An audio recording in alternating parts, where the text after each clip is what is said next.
Ассалаумағалейкум достар, сіздермен бірге мен блогербек. Достар, міне бүгін біздің арнамызда араға көп уақыт салып сұрақ-жауап видеосын түсіріп жатырмын. Енді сұрақ-жауапты түсірмегеніме бір 5-6 ай өтіп кетіпті. Мен байқамай да қалдым бұл айдың қалай өтіп кеткенін. 5-6 айдың енді видео түсіріп, қызықты видеолар түсіріп жүрген кезде сұрақ-жауапты мүлдем ұмытып кетіп. Видеоның басында айтып қояйын достар, мен бұл видеода алдыңғы сұрақ-жауапта айтылған сұрақтарға жауап бермейтін боламын. Енді өздеріңіз түсінген шығарсыздар, алдыңғы сұрақ-жауапта айтылған сұрақтарды алмаймын.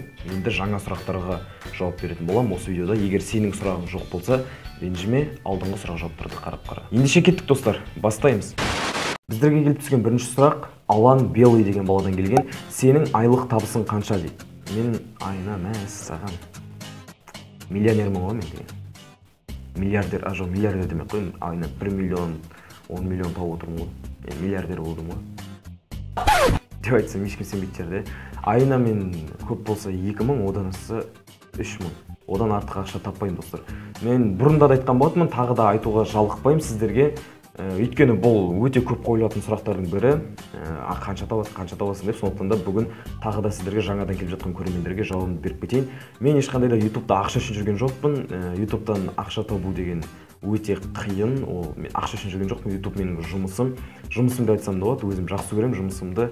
Азғантай ақша тапсам да өзім осы жақта сіздерге қызықты видеолар түсіріп, сіздерді қуантып, видео түсіргенді өзім өте қатты ұнатамын. Қалай айтсам болады, хоббиім деп айтайын ба. Сіздер ойлап отқан шығарсыздар, қолында соткыш жоқ, дымы жоқ, сұрақтарды қайдан оқып отыр деп мен сұрақты. Міне жерде экран тұр. Мынау емес, бұл ноутбук, міне қасындағы новый жаңа экран. Осы экраннан оқып отырмын сұрақтарды. Ендеше кеттік келесіне. Бізге келген келесі сұрақ Мырза Ханиф деген баладан келген. Сен YouTube-қа келгенде қиын болды ма дейді. YouTube-қа келгенде жоқ. 2016 жылы YouTube-қа келіп бастағанда ол өте оңай көрінді маған. Телефонмен монтаждап сөйтіп жүрген кезде оңай көрінді. Ал ортасына келіп, уже компьютер алып, жақсы көрермендер жинаған кезде сценарий жазу керек, монтажды да жақсы қылу керек. Сол кездерде уже YouTube қиындай бастады. Қазір Аллаға шүкір, уже барлық заттарды меңгеріп келе жатырмын. Солай. Келесі сұрақ Дико Жумадиладан келген. Сенің хейтерлерің комментке жаман сөздер жазған кезде не істейсің дейді. Мысалға, жылайсың дейді, жынданасың дейді, немесе каналыңды жаба жаздайсың дейді. Мен не істеймін?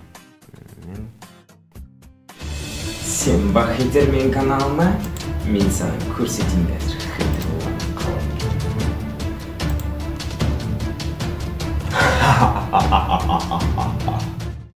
Дым істемеймін? Келесі сұрақ Али Қуандық деген баладан келген. Қай жақта тұрасың дейді. Енді бұл сұрақты жауабын көбісі білетін шығар, бірақ жаңадан келіп жатқан көрермендер болар.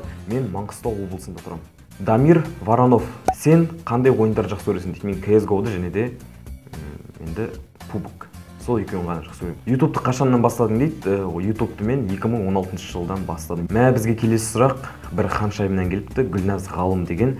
Бірінші сұрағы, сен қандай қыздарды ұнатасың дейді. Мен сүйкімді, ақылды, үлкенге құрмет, кішіге ізет көрсететін және де сондай қыздарды ұнатамын. Екінші сұрақ, BTS тобын білесің ба дейді. Ренжіме, өкінішке орай білмеймін. Гүлназға сәлем. Келесі сұрақ Диас Шултыш деген баладан келген.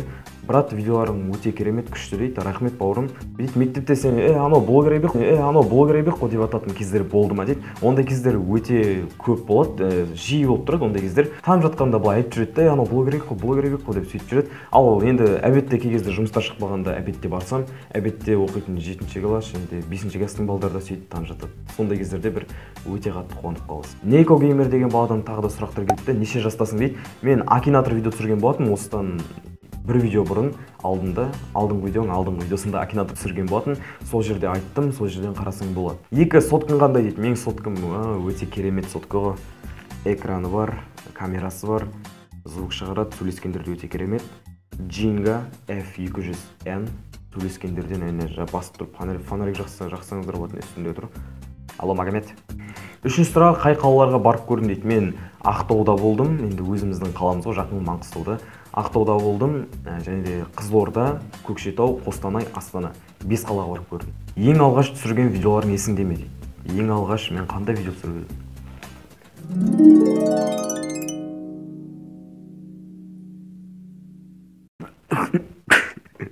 Есіме түсірмей шығарсың. Нейкоға сәлем. Тағы да бір сұрақ Шыңғыс Қомшабаев деген баладан келіпті. Қалай блогер болып кеттің дейді. Өзім де білмеймін соны. Ал достар, міне осымен біздің бүгінгі сұрақ жауап видеомыз соңына жетті. Егер де сенің көкейіңде жүрген сұрағың болса, маған қойғың келген, осы сілтеме, осы описаниеде сілтемесі болады ВК группамның. Соның ішіне кірде, ішінде обсужденияның ішінде сұрақ жауап деген бар. Соның ішіне кіріп өзіңнің сұрағыңды қойсаң болады. Сенің сұрағың егер қызық және де сұрақ жауап видеосына түсіруге келетін болса, мен сенің сұрағыңды аламын да түсіретін боламын. Ал егер де кімде-кімнің сұрағы шықпай қалған болса, тағы да сол жерге барып өздеріңіздің керемет қызық сұрақтарыңызды қойыңыздар. Мүмкін келесі видеоларды шығарып қалуым мүмкін. Ал енді бүгінгі видео қысқа болып қалған шығар, бірақ енді сұрақ жауап видеосы ұзақ болып кетсе де оны ешкім көргісі келмей қалады. Сондықтан да қысқа әрі қызықты қылып шығарғанды шештім. Ал сіздерге осы видео ұнады деген ойдамын. Ұнаған болса әрине лайктарыңызды басып, астына керемет комментарияларыңызды жазып кетіңіздер. Және де менің арнама бірінші рет келіп, бірінші рет қарап отқан болсаң, астында қызыл подписаться деген кнопканы бар, соны басып, қасындағы колокольчикті басып қой. Менің жаңадан шыққан видеоларымды жіберіп алмайсың. Ал достар, сіздермен бірге болған мен блогер Айбек. Келесі қызықты видеоларда кездескенше, давайте достар. Оның қасында, оның құшағында жатып мені ойлама, ей ойлама. Оның қасында